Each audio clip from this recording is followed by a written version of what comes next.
So I'm ready to try and put my 90-degree bend in my PVC conduit, remembering that this end here is slightly shorter than this one here, so we will put the bend slightly more to one side than the other. We're going to use a 20mm conduit bending spring. The idea of the bending spring is to prevent the conduit from collapsing when we bend it. Equally, you need a 16, 25 or 32 depending on the size of conduit you're going to use. The spring needs to be offered up on the outside first in order to work out the position in which you want to start the bend. So slightly more to this end for me than this end, so this will be longer going this way.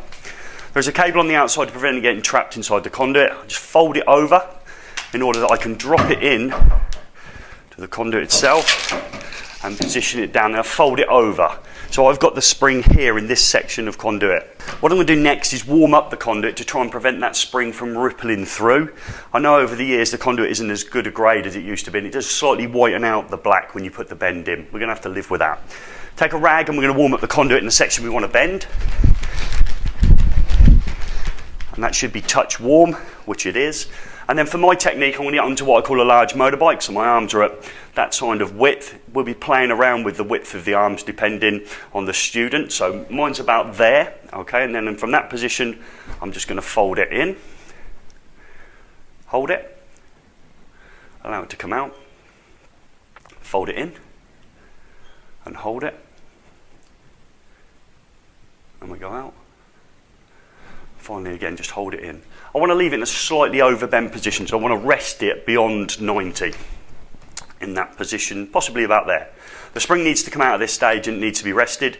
Need to give it a couple of minutes before we even consider trying to cut it to the required dimensions. So spring comes out and we're going to rest that in a overbent position for a few minutes before we do anything else with it.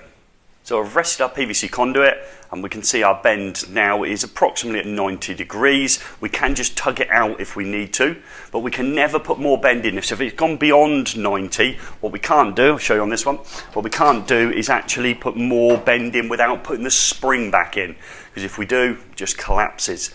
So we should have reinserted the bending spring if we wanted to add more bend to the 90 degrees. We can pull it out.